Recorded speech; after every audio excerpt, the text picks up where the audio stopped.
Good morning. How are we doing? So, if you're coming in, give me a hello. If you're on replay, drop a replay. It's a bit rainy this morning, but all good. So, wanted to touch on a message I got yesterday, which was I lost £3 just from recording what I eat. And the reason I'm sharing this is sometimes we jump to conclusions of, is this okay? Is this food okay? Is this food okay? Is that food okay? Should I eat less of that? Should I eat more of that? And the answer is always it depends without data. Without data, it nearly always depends. And this is why, by writing it down, we can then see, okay, you've had a chocolate bar, you've had X, Y, Z, but actually you can get away with it because your overall calorie intake is on track. If you eat a Mars bar, it's not the Mars bar that could be stopping us losing fat. It's your overall calories over the week. Sure, the Mars bar contributes to that, like anything else does to the overall calories across the week. So that was the first point.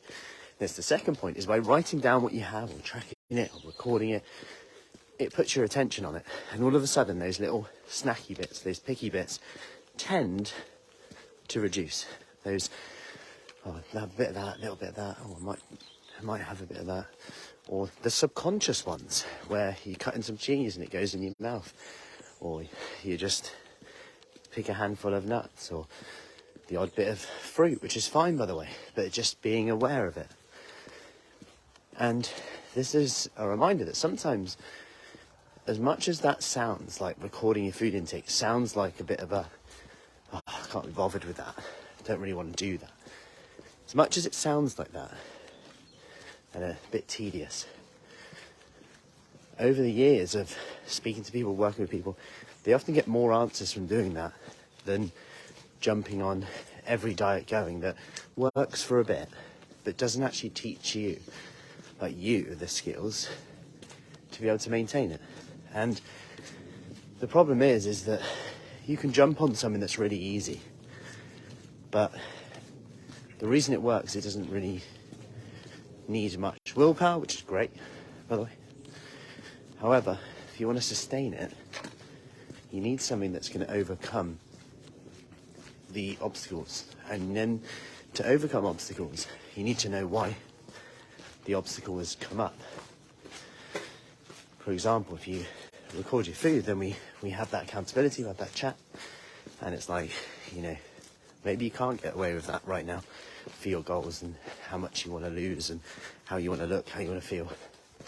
And then we can adapt things. And that's the beauty of coaching and what we do at Fruci Fit as well. So I hope that helps, and I hope that gets you thinking about perhaps trying it for 3 days. I don't mean forever here.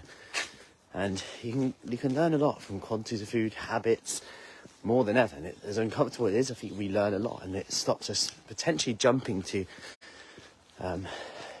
or I'm going to throw it out there, or even falling for other, I can only say, lacking in credibility in science, or I'll think of a better term, diets which are exploiting this. People haven't got enough data on what we know works, and then they're just saying, oh, you know what, that doesn't work.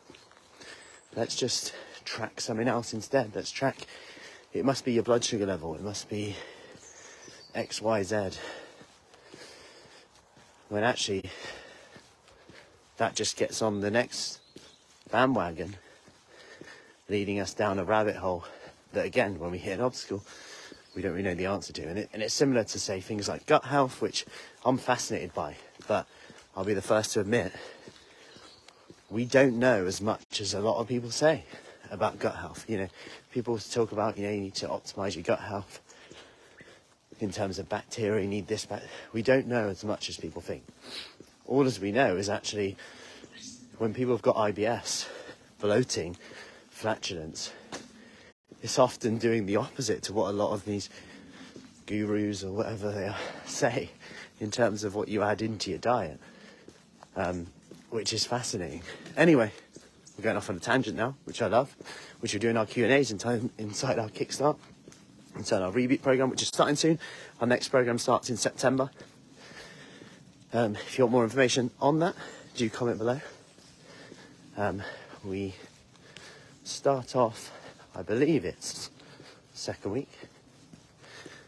If you want more information on that, do comment below with Kickstart, and I will see you soon. Have an awesome bank holiday weekend. But I will be on again tomorrow, of course. So I'll see you soon.